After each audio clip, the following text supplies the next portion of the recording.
I'm Regina, 32 years old, and 3 weeks ago, at my family's Thanksgiving dinner, I walked through the front door carrying my grandmother's pecan pie and discovered my chair had been removed from the table.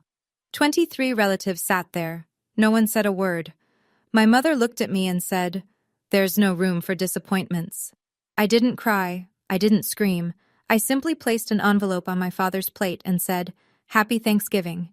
I finally understand why you hate me." The DNA results inside answered questions I'd been asking my whole life, but they also raised one bigger question, one that nobody in that room could answer. Before I continue, if this story resonates with you, please take a moment to like and subscribe, but only if you genuinely connect with it. And if you're watching right now, drop a comment telling me where you're from and what time it is there. Now, let me take you back 6 months earlier to the day my grandmother passed away. The funeral home smelled like lilies and floor polish. I arrived an hour early, the way Grandma Ruth always taught me. Early is on time is late. I wanted to help arrange the flowers, greet the guests, do something useful. My mother was already there, directing the funeral staff like a general commanding troops. "Regina." She didn't look up from her clipboard. "You can stand by the entrance, greet people as they arrive." I thought I'd sit with the family. The front row is for immediate family, people who were close to your grandmother. I felt the words land like a slap. I'd spent every Sunday afternoon with Grandma Ruth for the past 5 years. I was the one who drove her to doctor's appointments. I was the one who held her hand when the hospice nurse explained what comfort care meant.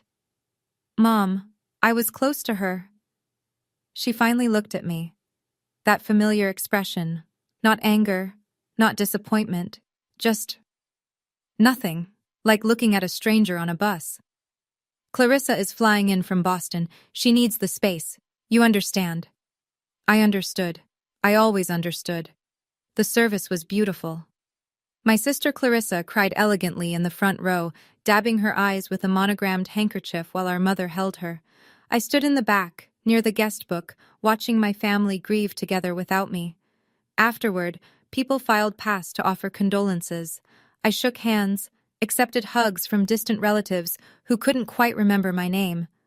Then the lawyer approached me. Gray suit, kind eyes, firm handshake. "Miss Seaton, I'm David Morris, your grandmother's attorney. She left something specifically for you." He paused. "But I'll need time to verify some details first. I'll be in touch." I watched him walk away, questions multiplying in my mind. What had Grandma Ruth left me? And why did it need verification? To understand that moment, you need to know what the previous 10 years looked like. I was 22, junior year at State, double majoring in English and business. Dean's list. Plans to go to law school, a future. Then my mother got diagnosed with stage 1 breast cancer. The family meeting was brief. Dad sat at the head of the table, Mom beside him, looking fragile for the first time in my life. Clarissa was 20, pre-med, already accepted into an accelerated program. "Someone needs to stay home and help your mother through treatment," Dad said. "Clarissa can't interrupt her studies. Medical school doesn't wait." Everyone looked at me. "I'll do it," I said. "Because that's what I did." I said yes. 2 years of chemotherapy appointments, radiation schedules, cooking meals Mom couldn't taste, cleaning bathrooms after she got sick, holding her hair back, until there was no hair left to hold. She recovered. Fully. The doctors called it a success story.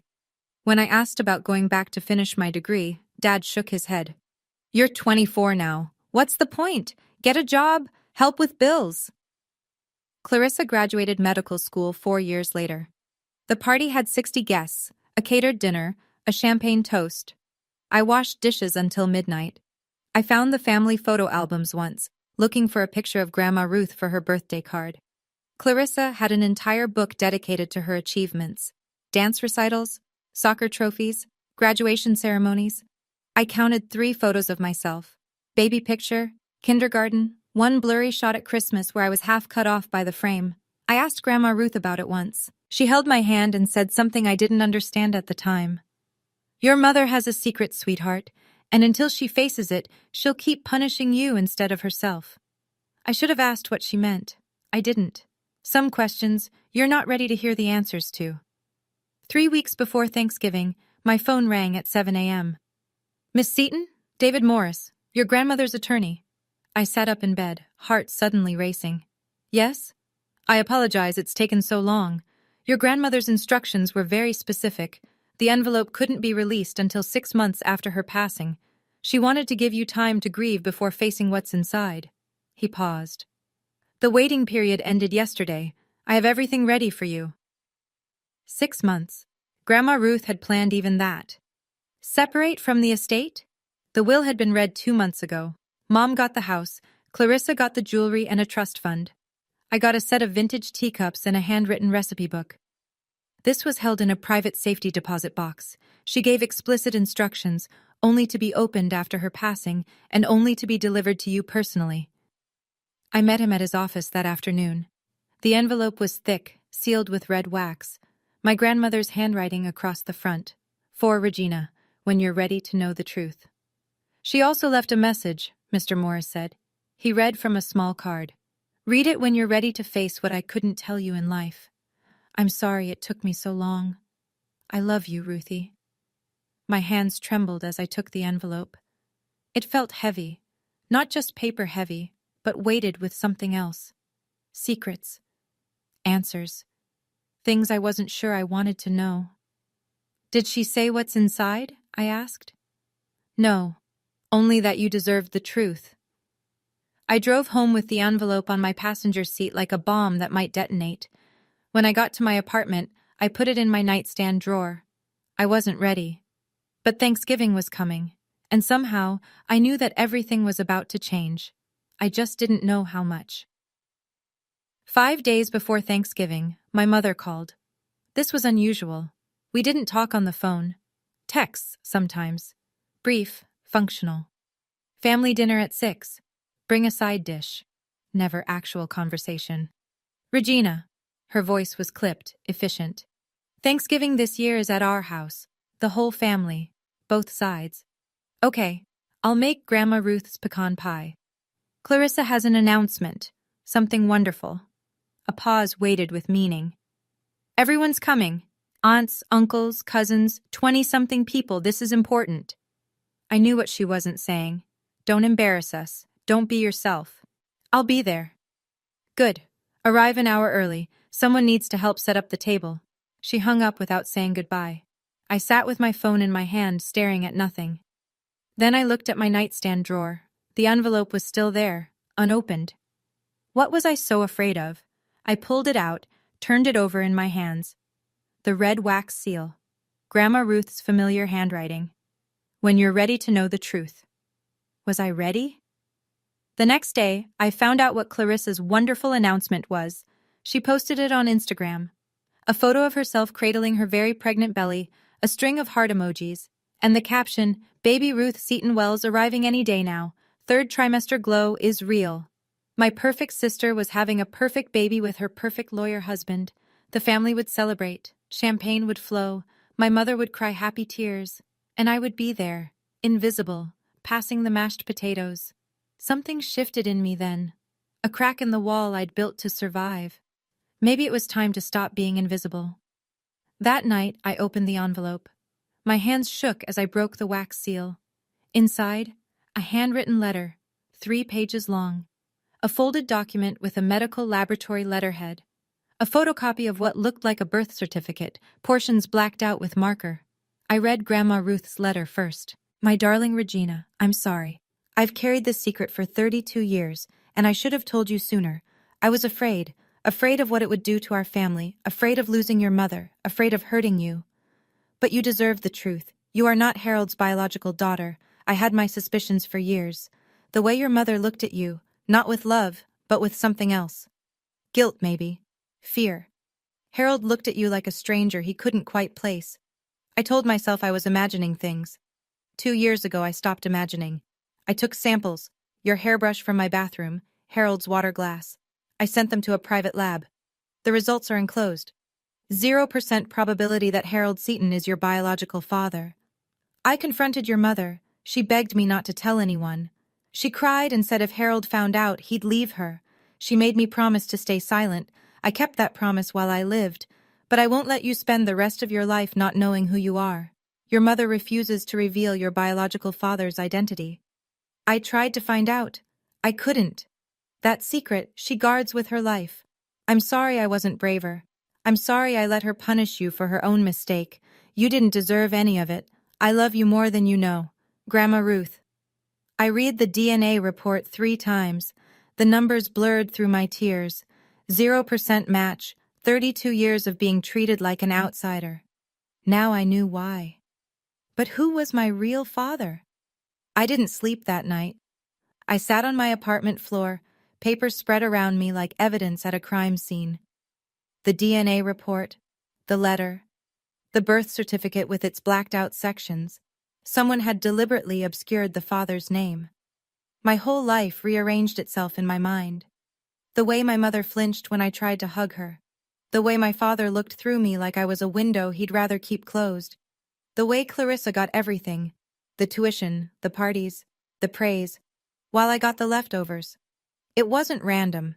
It wasn't because I'd failed somehow. It was because every time they looked at me, they saw the evidence of a lie. I had 2 choices. Keep quiet, fold the papers back into the envelope, show up at Thanksgiving, set the table, pass the gravy, be invisible, stay the family disappointment, never know who I really am, or speak, risk everything, lose the family I'd spent 32 years trying to earn. But finally stop apologizing for existing. I thought about what Grandma Ruth wrote. You didn't deserve any of it. 32 years I'd believed I was broken. That if I just tried harder, loved more, gave more, sacrificed more, someday my parents would love me back. The DNA report said what I'd always felt but couldn't prove. I was never going to win. The game was rigged from the start. I photocopied the documents, put the originals in my safe, slid the copies into a fresh envelope. I wasn't going to Thanksgiving for revenge. I was going for answers. And if they pushed me, if they proved one more time that I had no place at their table, then I would give them the truth they'd been hiding from for 32 years. The truth doesn't need permission, it just needs someone brave enough to speak it. Thanksgiving morning, cold and bright, the kind of November day that looks pretty, but bites. I parked behind my sister's white Mercedes in our parents' driveway. The house looked like a magazine cover, wreaths on the door, pumpkins on the porch, a gather-together banner in the window. The envelope sat in my coat pocket. I'd promised myself I wouldn't use it unless they forced my hand. Be calm, be patient. Give them one more chance. Mom opened the door before I could knock. You're late. I'm 10 minutes early. I said an hour early. Clarissa's already inside. We're behind schedule. She turned and walked away, leaving me to close the door myself. The house smelled like roasting turkey and cinnamon candles. 24 place settings circled the extended dining table, white china, crystal glasses, handwritten name cards at each seat. I looked for mine. I walked around the table twice. Mom, where's my seat? She was arranging flowers in the centerpiece, not looking at me. We ran out of room. You'll eat in the kitchen after. After? After the main meal, when the family's done. I felt my heart rate spike. Stay calm. There are 24 seats. I count 23 names. My sister appeared in the doorway, one hand resting on her very pregnant belly. 8 months along, and she still moved like she owned every room. The last seat is for baby Seton Wells. We made a little card for the announcement. She smiled. Cute, right? I looked at the place card. Tiny letters. Baby Seton Wells, coming soon. My seat, my place at the family table, had been given to an unborn child. You replace me with someone who doesn't exist yet. Clarissa's smile flickered. Don't be dramatic, it's just symbolic. The envelope felt heavier in my pocket. One more chance, I told myself. Give them one more chance. I followed my mother into the kitchen, alone. The door swung shut behind us.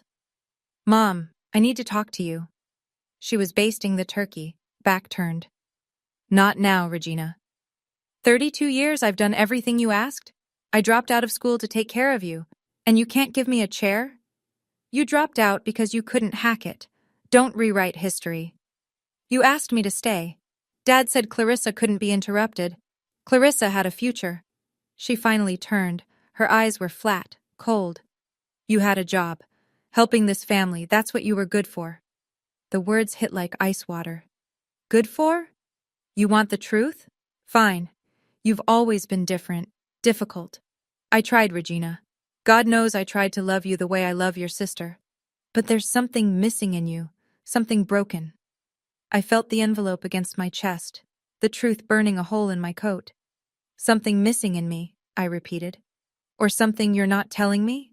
Her face changed. Just for a second, a flash of fear before the mask came back. I don't know what you're talking about. I think you do. The kitchen door swung open. My father stood there, whiskey glass in hand. Everything all right? Mom's voice went syrup sweet. Fine, honey. Regina was just leaving to help greet guests. I looked at my father, the man who'd never hugged me, never said he was proud of me, never looked at me the way he looked at Clarissa. Sure, I said. I'll go stand by the door, like the help. I walked past him, stopped, turned back. Happy Thanksgiving, Dad. He didn't respond. He never did. I found my father in his study 20 minutes later. He sat in his leather chair by the window, staring at the backyard where I used to play alone while Clarissa had friends over. His whiskey was untouched. Dad, he didn't turn. What is it, Regina? I don't have a seat at the table. Your mother handles the arrangements. And you're okay with that? Your own daughter eating in the kitchen like a servant? Silence. He swirled his drink. Ice clinked against glass. You're not... He stopped himself. I'm not what? He finally looked at me. And in his eyes, I saw something I'd never noticed before. Not hatred, not disappointment, just emptiness. Like looking at a wall where a picture used to hang. You're your mother's daughter, he said. She decides. I'm your daughter too. The silence stretched so long I could hear the clock ticking on his desk. You're your mother's daughter, he repeated. The emphasis was different this time. A weight I was only beginning to understand. Dad, if there's something I should know... Drop it, Regina. He turned back to the window. Today is about Clarissa. About the baby. Don't cause problems. I've never caused problems. That's the one thing I've never done. Then don't start now. I left his study with a new certainty crystallizing in my gut. My father knew something. Maybe not everything, but something. And he'd chosen silence over truth. Comfort over honesty. He'd watched me be treated like an outsider for 32 years, and he'd never said a word. That wasn't neutrality. That was complicity. The guests would arrive soon. I could hear car doors closing in the driveway, voices calling holiday greetings. One more chance, I'd told myself. They were running out of chances. Aunt Margaret arrived at 2:15. I saw her through the living room window, my mother's younger sister, the one who sent me birthday cards with handwritten notes when everyone else forgot. She was 64, but moved like someone younger, silver hair cut short, kind eyes that always seemed to see more than she said. I opened the door before she could ring the bell. Regina. She pulled me into a hug, not the brief, performative kind my mother gave, a real one. How are you holding up? I'm fine. Sweetheart, I asked how you're holding up, not for the polite answer. Something in my chest cracked open. They didn't give me a seat at the table. Her jaw tightened. Of course they didn't. She looked past me into the house, toward where my mother was holding court in the living room. Diane hasn't changed. She never will.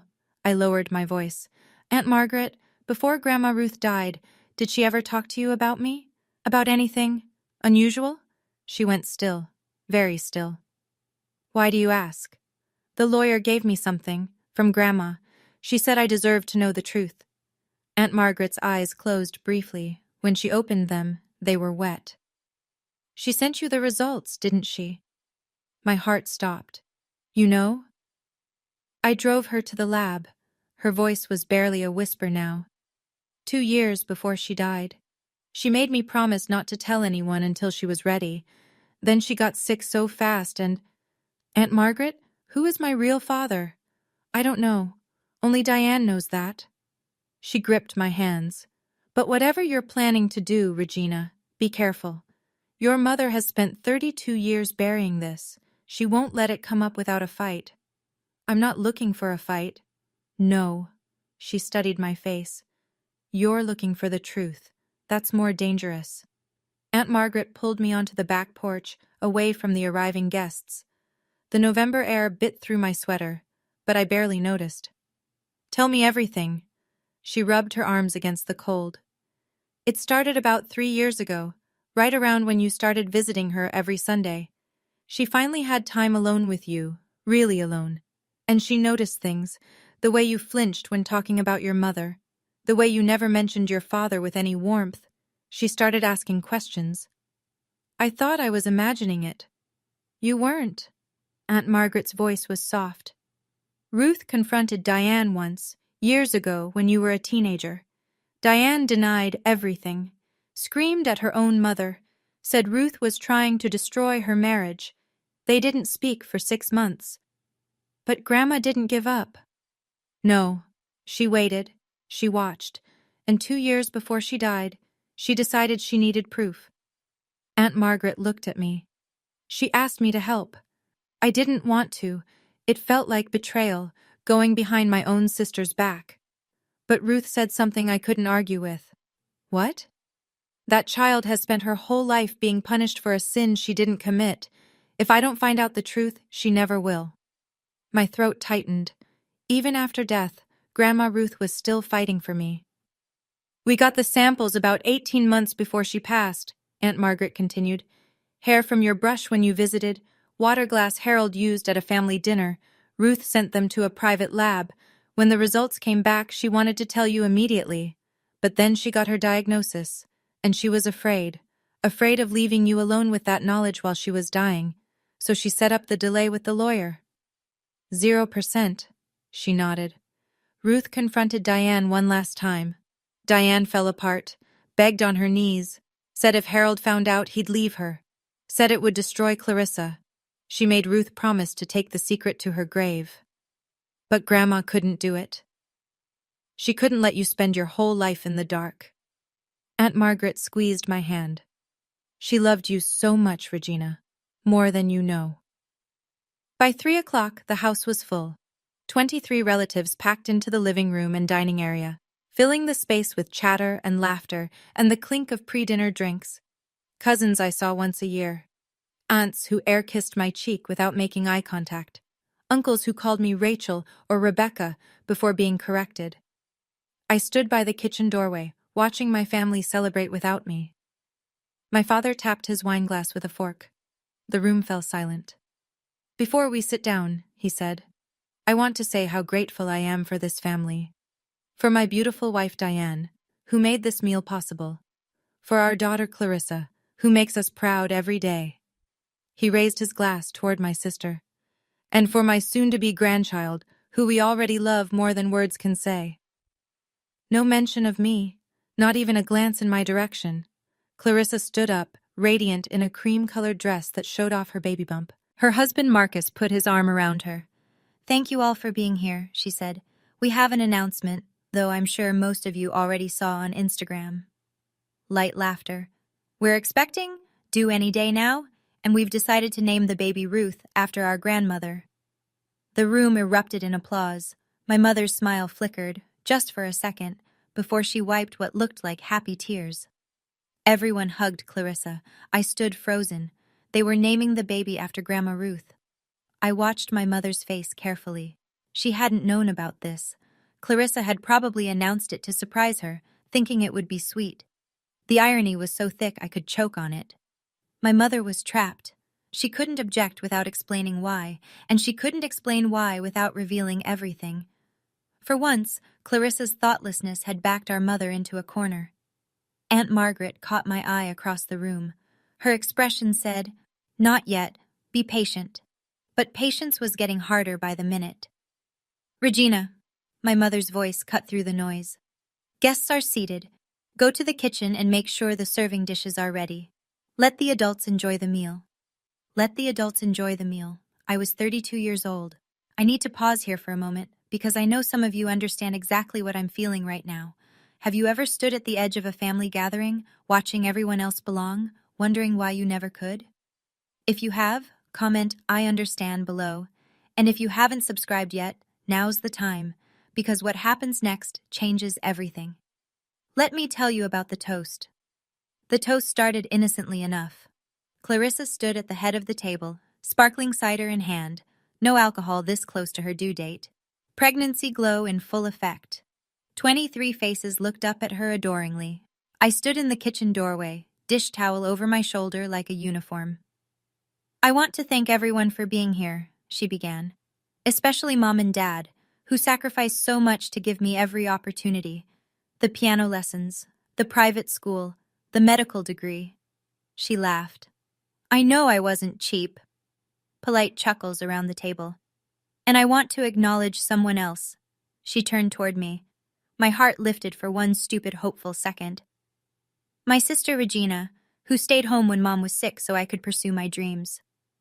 The room made sympathetic noises.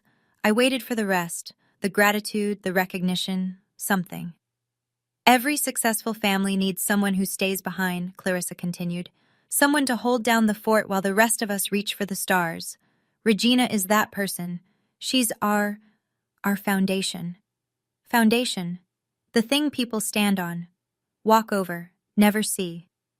So thank you, Regina, for being, she paused, searching for words. Reliable, steady, you know, the dependable one. More murmurs of agreement. An aunt nodded sagely. Every family needs a Regina. Clarissa raised her glass. To family! To family, everyone echoed. I didn't raise anything. My hands were full of serving dishes I'd been carrying when she started her little speech. Dependable, reliable, steady, not smart, not accomplished, not loved, just useful. My mother caught my eye and smiled, the kind of smile that said, see how generous we are, acknowledging you at all. The envelope in my pocket felt like it was burning through my coat. Not yet, I told myself, but soon. I retreated to the kitchen to reload serving dishes. Through the crack in the door, I could hear the conversation at the table. Such a shame about Regina. That was Aunt Barbara, my mother's cousin from Philadelphia. Diane told me she just couldn't finish school, some kind of anxiety issue. I heard it was motivation, another voice added. Uncle Thomas. Some people just aren't cut out for academics. She's still single, isn't she? A cousin's wife I barely knew. 32 and never married. Diane said she's too difficult, scares men away. My mother's voice floated above the others, sweet as poisoned honey. I've tried to help her. God knows I've tried, but Regina has always been different. Even as a child, there was something not quite right. I used to pray she'd grow out of it. You're a saint, Diane, dealing with that for so many years. We do what we do for our children, all of them. I pressed my back against the kitchen wall, hands shaking. She'd built this narrative for decades, the disappointing daughter, the difficult one, the one who couldn't quite measure up. It wasn't random cruelty, it was strategy. If anyone ever questioned why she treated me differently, the answer was already in place. Poor Diane, stuck with such a troublesome child. Poor Diane, who tried so hard but Regina just wouldn't cooperate. The truth never had a chance against a story that comfortable, that convenient. I thought about all the family gatherings where I'd felt judgmental eyes on me, all the whispered conversations that stopped when I entered a room, all the pitying looks from relatives who thought they knew who I was. They didn't know me. They knew my mother's version of me. And tonight, that version was going to die. After the main course, I carried out Grandma Ruth's pecan pie. I'd spent hours on it, her exact recipe, handwritten on a card stained with decades of kitchen love. The lattice crust was golden brown. The filling smelled like cinnamon and memory, and the only person in this family who'd ever loved me without conditions. I set it on the table. The conversation paused. What is that? My mother's voice was sharp. Grandma Ruth's pecan pie, her recipe. I didn't put that on the menu. I thought for the baby. Clarissa said they're naming her Ruth. It seemed fitting. The silence stretched like a held breath. Clarissa exchanged a look with my mother. That's sweet, Clarissa said carefully. But we actually have a dessert catered from Henri's Bakery. 3-tier pumpkin cheesecake. There's room for both, I said. My mother stood up. Regina, take that to the kitchen. We don't need it. It's Grandma's recipe. She taught me herself. I said we don't need it. Her voice rose, heads turned. You don't have a seat at this table. What makes you think your pie belongs here? The words landed like a physical blow. 23 faces stared at me. Some looked uncomfortable. Some looked curious. Some, the ones who'd heard my mother's stories, looked like they'd expected this. Why don't I have a seat? My voice was calm, calmer than I felt. I'm your daughter. My mother's mask slipped. Just for a second I saw the real her underneath, not cold, but terrified. Then it snapped back into place. You are a disappointment, she said, loud enough for everyone to hear. You've always been a disappointment, and there is no room at this table for disappointments. The room went silent. Nobody defended me. Nobody said a word. I stood there for a long moment. The pie in my hands. 23 pairs of eyes on my face. Something inside me, the thing that had kept me quiet for 32 years, that had made me believe if I just tried harder, loved more, gave more, they would finally accept me. That thing cracked open and fell away. I set the pie down gently on the table. 32 years, I said. My voice didn't shake. I have spent 32 years trying to understand why you hate me. Why I could never be good enough. Why Dad looked at me like a stranger. Why you gave Clarissa everything and gave me scraps. Regina! My father's voice, warning. I dropped out of school because you asked me to. I took care of you through cancer because you needed me. I showed up to every holiday, every dinner, every event where you treated me like the help. And I never once asked why. I reached into my coat pocket. Grandma Ruth asked. She wanted to know why her granddaughter was being punished for something she didn't do. My mother's face went white. She found out. I pulled out the envelope. And she made sure I would too. What is that? Clarissa's voice was high, nervous. I walked to my father's place at the head of the table. He looked up at me, that same empty expression I'd seen my whole life, but now with something new underneath. Fear. I placed the envelope on his plate. Happy Thanksgiving, Dad. I kept my voice steady. I finally understand why you hate me, because I'm not your daughter. The room erupted, but I wasn't done. The DNA results are inside, 0% match. And the real question isn't who my father is. I looked at my mother. It's why you punished me for your mistake. My father's hands trembled as he opened the envelope. The room had frozen, forks suspended, wine glasses forgotten, 23 people holding their breath. Somewhere, a clock ticked. The turkey grew cold. Dad pulled out the papers. His eyes moved across the page. I watched the color drain from his face, starting at his forehead and moving down like a tide going out. What is it? Clarissa stood up. Dad, what does it say? He didn't answer. He just stared at the paper, at the numbers, at the laboratory seal that made it official. Harold? My mother's voice cracked. Harold, listen to me. 0%. His voice was barely a whisper. Probability of paternity, 0%. Gasps around the table. Someone dropped a fork. Aunt Barbara's hand flew to her mouth. That's impossible, Clarissa said. That's a fake. Regina made it up to get attention. Your grandmother sent it through her lawyer, I said. The laboratory records are authentic. Aunt Margaret was there when she collected the samples. Every head turned to Aunt Margaret. She sat very still, then slowly nodded. Ruth made me promise not to say anything while she was alive. But Regina deserves the truth. This is ridiculous. My mother slammed her palm on the table. I am not going to sit here and listen to lies from my own daughter. They're not lies, Diane.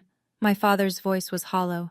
I've known, not everything, but I suspected, for years. The room went completely silent. My mother's face contorted. First shock, then fear, then something darker. The mask she'd worn for 3 decades was crumbling in real time. I wasn't sure, Dad continued. But I knew something was wrong. He looked at me for the first time, really looked at me. I didn't want to know. So you chose to hate me instead, I said. He had no answer. My mother started crying, not quiet tears, loud, theatrical sobs, the kind designed to attract attention and sympathy. She'd perfected this technique over decades. I'd seen it deployed against doctors, teachers, customer service representatives, anyone who dared to challenge her. You don't understand, she clutched at the tablecloth. None of you understand what I went through. I was young. I made a mistake. One mistake. A mistake you made me pay for, I said. Every day of my life. I tried to love you. God knows I tried. She looked around the table, seeking allies. But every time I looked at you, I saw what I'd done. It was too hard. Don't you see? I'm the victim here. Aunt Margaret stood up. Her voice was steady and cold. Diane, you had an affair. You got pregnant. You lied to your husband and let him raise another man's child.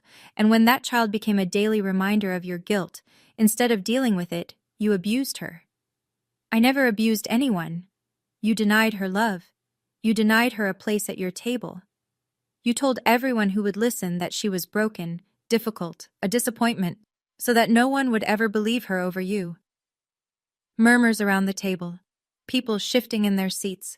The cousins and aunts and uncles who'd spent years accepting my mother's version of events were seeing it differently now. That's not abuse, Clarissa protested, but her voice was uncertain. That's just family dynamics. Family dynamics? I almost laughed. She stole my childhood, my education, my self-worth. She turned me into a ghost in my own home, and she did it on purpose. My mother's sobs intensified, but I noticed something. Nobody was comforting her. For the first time in 32 years, nobody was on her side. My father sat motionless, the DNA report still in his hands. Dad? Clarissa's voice shook. Dad, say something. This doesn't change anything. You're still my father. Regina is still... When did you know? I cut her off, staring at him. When did you first suspect? He was quiet for a long time. The whole room waited. You were 5 years old, he finally said. You fell off your bike, needed stitches. The doctor mentioned your blood type, O negative. Diane and I are both A positive. He set down the papers. I looked it up. That shouldn't be possible. You knew since I was 5? I didn't know, I suspected. I convinced myself there must be an explanation. He couldn't meet my eyes. It was easier to doubt than to know for certain. Easier for who? My voice cracked. For you? It wasn't easier for me. I know. You watched her treat me like nothing for 27 years. You never said a word. You never protected me. I know. You let me think something was wrong with me, that I wasn't good enough, that I didn't deserve to be loved. I know. His voice broke. I'm sorry. Is that why you chose me? The question came out before I could stop it. When Mom got sick, you picked me to drop out, not Clarissa, because I wasn't really yours. He couldn't meet my eyes. That was answer enough. I told myself it was practical, he said quietly. Clarissa's career was more important. But deep down, yes. I protected her because she was mine. I sacrificed you because you weren't. The honesty was brutal, but at least it was honest. 2 words earlier, and now this confession. 27 years since he first suspected, 32 years of my life, and only now was he being real. Sorry doesn't give me back my childhood. Sorry doesn't erase the nights I cried myself to sleep wondering what I did wrong. Sorry doesn't fix anything. He looked at me, finally, fully, and I saw tears in his eyes. Harold Seaton, who never showed emotion, who raised me with cold indifference, was crying. I don't expect forgiveness, he said. I just wanted you to know. It was never about you. It was about my own cowardice. You deserved better. I nodded slowly. Yes, I did. I turned to my mother. The crying had stopped. She sat rigid in her chair, mascara streaking her cheeks, looking suddenly older than her 58 years. Who is my father? Don't, she whispered. Regina, please. You owe me this. After everything, tell me who he is. I can't. Can't or won't. Her jaw tightened. That flash of steel I knew so well, the Diane Seaton who always got her way, who controlled every narrative, who never lost a battle in her life. I will take that secret to my grave. Why? I stepped closer. Is he someone I know? Someone in this room? Murmurs rippled through the guests. People looked at each other nervously. Don't be ridiculous. But her voice wavered. Is he alive? Does he know I exist? Enough! She slammed her hands on the table. I made a mistake 33 years ago. I have paid for it every single day since. I will not drag another person into this disaster. Another person? I caught the word. You mean him. You're protecting him. I'm protecting everyone. You're protecting yourself. You always have. Aunt Margaret spoke up. Diane, the girl deserves to know who her father is. Stay out of this, Margaret. You've done enough damage. I studied my mother's face, the fear, the defiance, the desperation. She wasn't just hiding a name, she was hiding something bigger, something that would make this worse. Fine, I said. Keep your secret. I'll find him myself. Her eyes widened. You can't. I can. DNA databases, genealogy websites, private investigators. One way or another, I'll know. I picked up Grandma Ruth's pie from the table. Enjoy your Thanksgiving. I turned toward the door. Behind me, I heard my mother's voice, barely a whisper. If you find out, you'll wish you hadn't. I didn't stop walking. Before I tell you what happened next, I want to know what you think.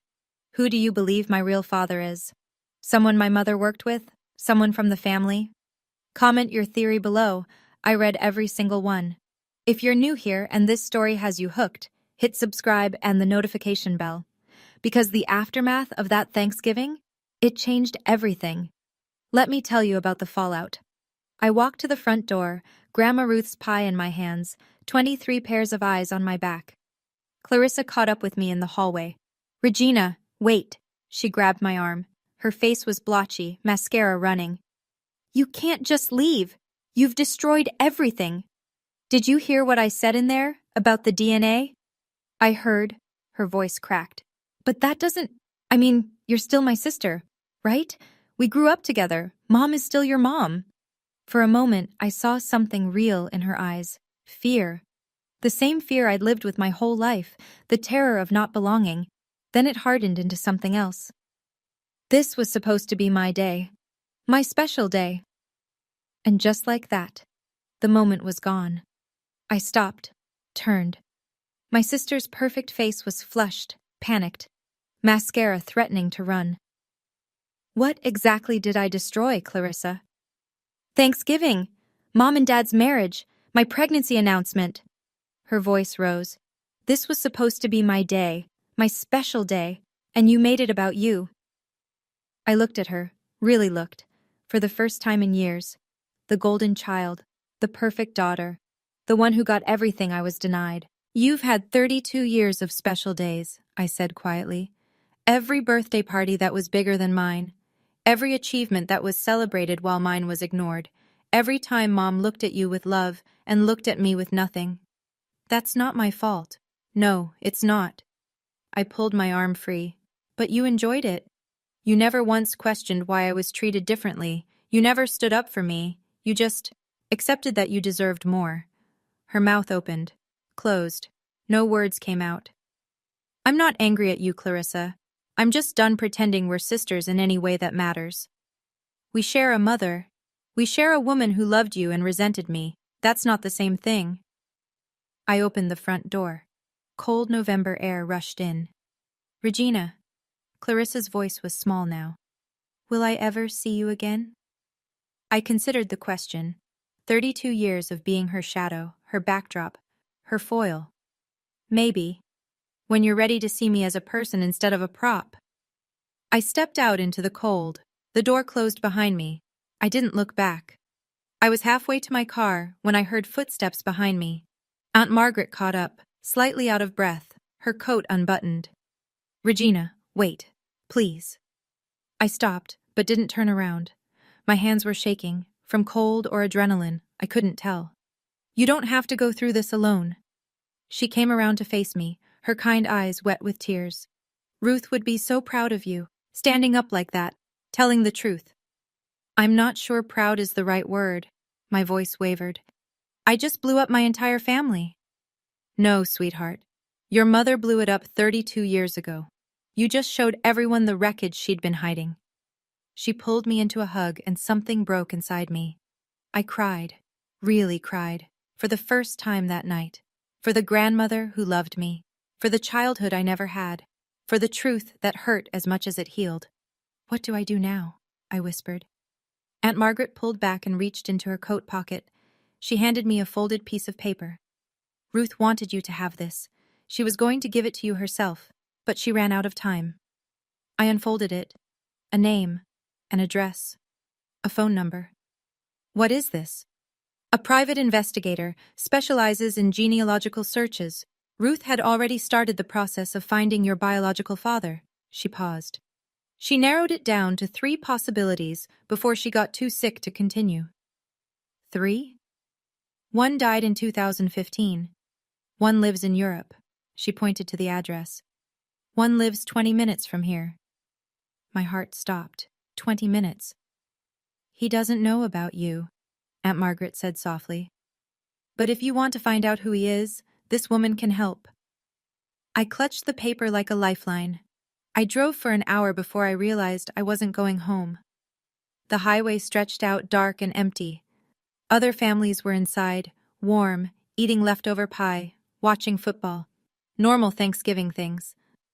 I was driving through the night with a piece of paper burning a hole in my pocket and Grandma Ruth's pie slowly cooling on my passenger seat. I pulled over at a rest stop near the state line. The parking lot was empty, except for a few long-haul trucks. I turned off the engine and sat in the silence. My whole life, I'd been waiting for my parents to explain why they didn't love me. I'd tried everything, being perfect, being invisible, being useful. Nothing worked. Now I knew it never could have worked. I wasn't their failure, I was their secret, their shame. Every time they looked at me, they saw the lie at the center of their marriage. I pulled out my phone and looked at the number on the paper.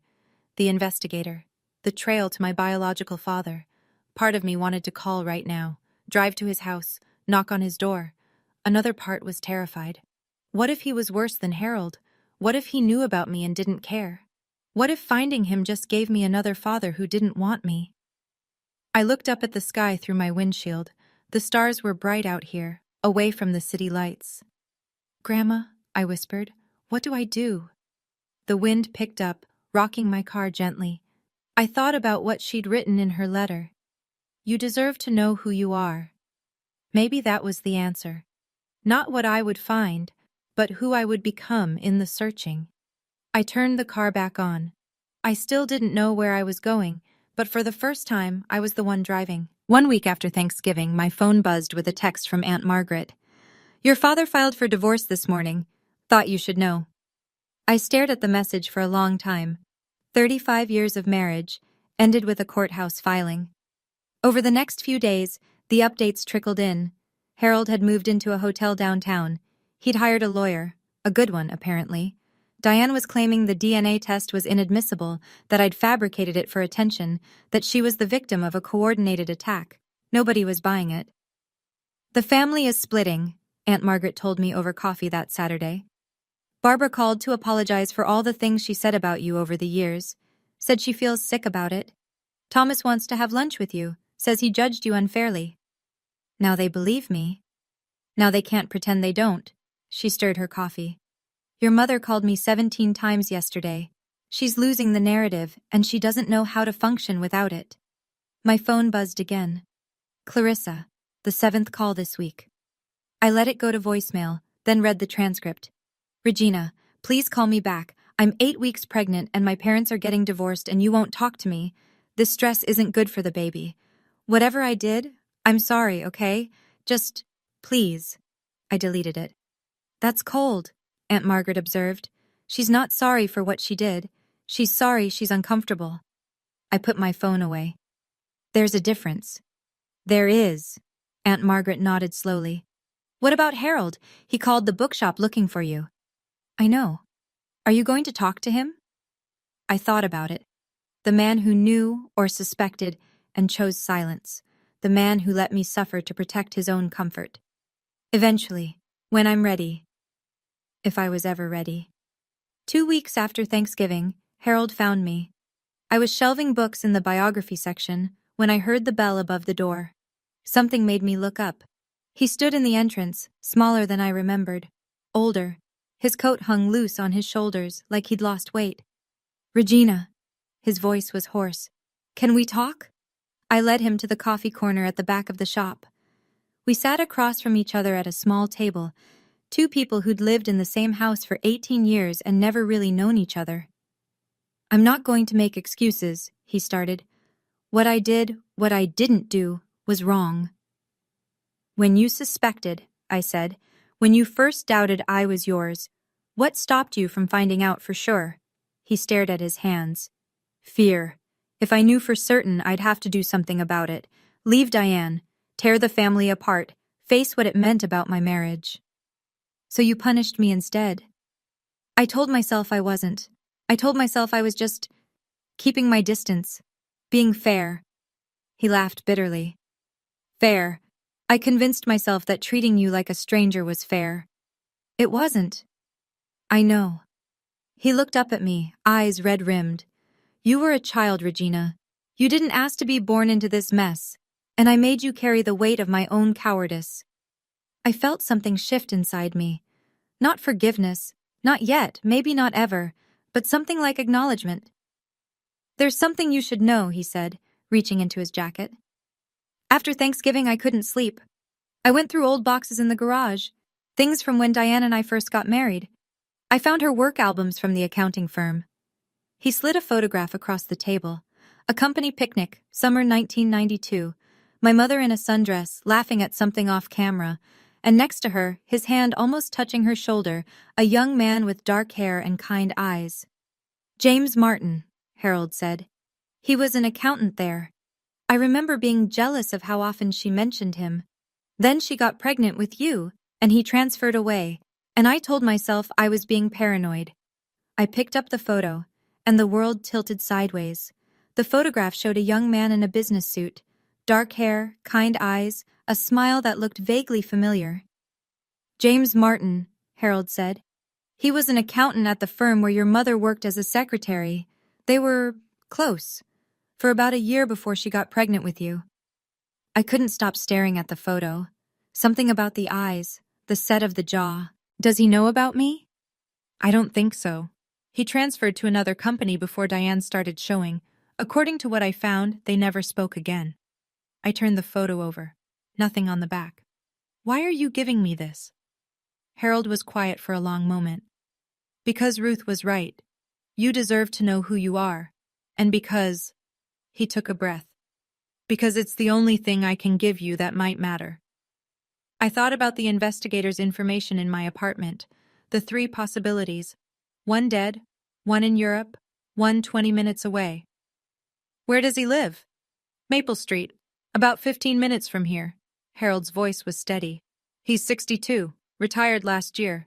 Never married, no other children." He paused. "I don't know what that means, or if it means anything." I tucked the photo into my bag. "Thank you," I said, "for this. I know it doesn't make up for anything." "No, it doesn't." I stood up. "But it's a start." He nodded, accepting that.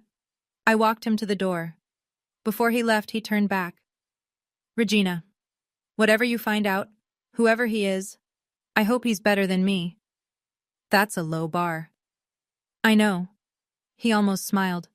"Happy hunting." I watched him walk away into the winter afternoon, smaller than I'd ever seen him. Then I pulled out the photo and looked at it again. James Martin. Was he my father? There was only one way to find out. 1 month after Thanksgiving. My 33rd birthday came and went last week.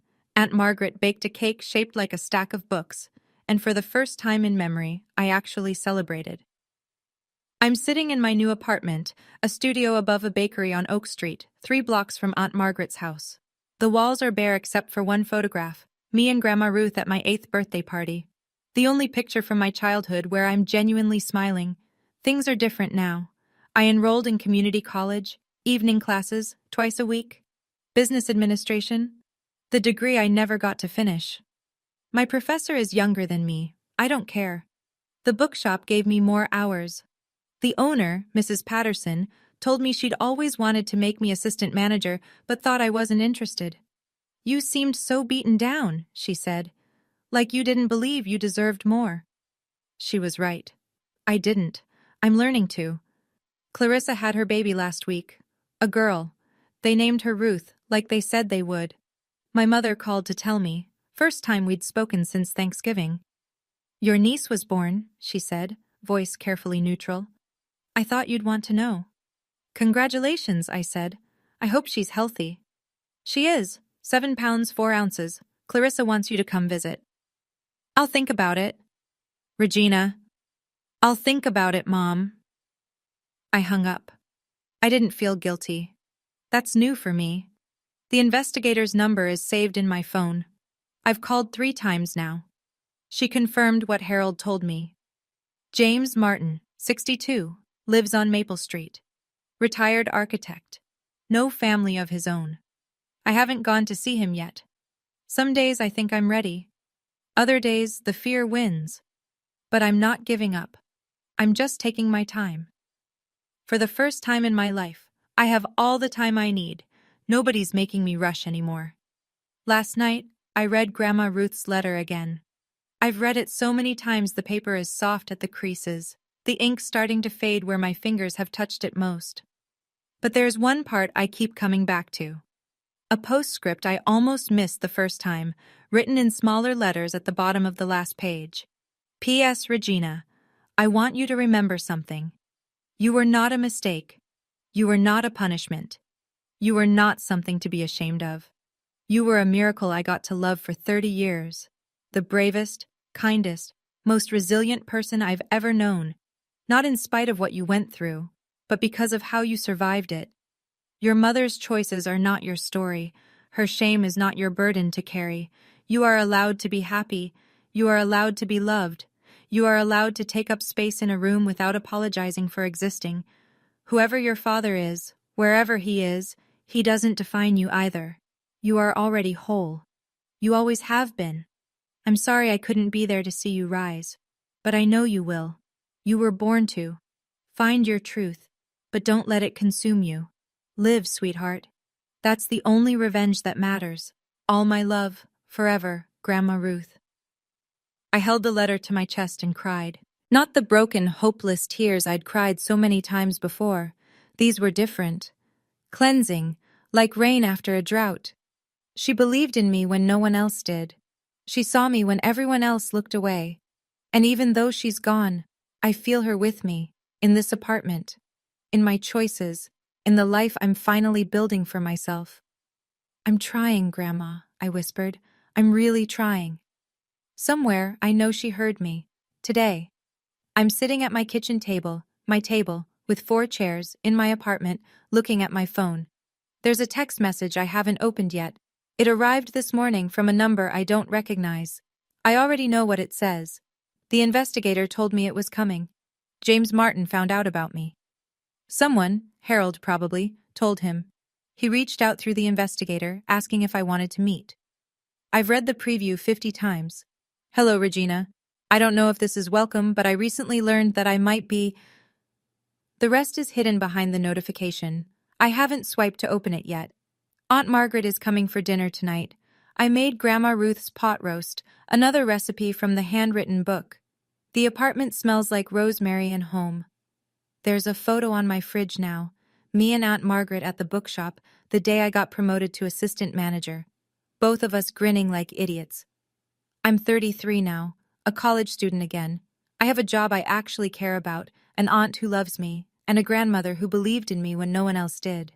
I have questions that might never get answered, a mother I may never forgive, a sister I'm not sure I want to know, and a message on my phone from a man who might be my father.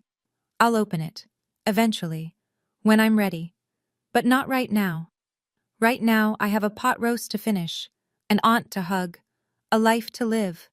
For the first time in 33 years, I get to choose what happens next. Not my mother, not Harold, not a secret that's older than I am, just me, Regina Seaton, whoever that turns out to be. I'm finally holding the pen, and that's everything. If there's anything you take from my story, I hope it's this. You don't owe your silence to people who hurt you. Setting boundaries isn't abandoning your family, it's protecting yourself. And sometimes the truth hurts, but living a lie hurts more. Thank you for staying with me until the end. If this story resonated with you, or if you know someone who needs to hear it, please share it. Hit that like button if you felt something. Subscribe if you want more stories like this one. And tell me in the comments, do you think I should message James Martin? Should I meet my biological father? I really want to know what you would do. Check the description for more stories. And wherever you are, whatever you're going through, I hope you find your truth too. See you in the next one.